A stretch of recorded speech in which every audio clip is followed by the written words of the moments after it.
Panic attack किया है और इस पर काबू कैसे पाया जाता है? आप ठीक ठाक हैं, लेकिन अचानक घबराहट तारी हो जाती है, दिल की धड़कन तेज हो जाती है, सांस चढ़ जाता है, चक्कर आने लगते हैं। ये पैनिक अटैक की अलामत हैं। परेशान ना हो, आप उस पर काबू पा सकते हैं। ऐसे वक्त में ये काम करें।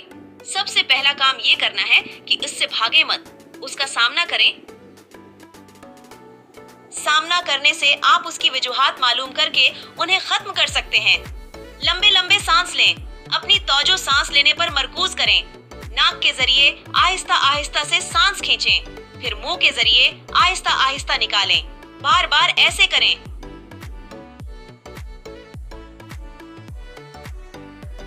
पानी पी लें।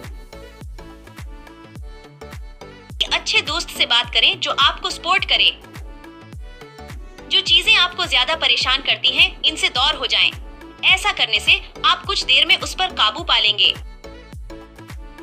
अगर ऐसा बार बार होता है तो अच्छे साइकाट्रिस्ट से मशवरा कर लें।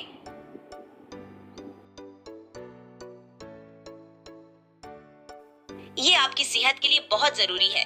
खुश रहें, खुशियां बांटें।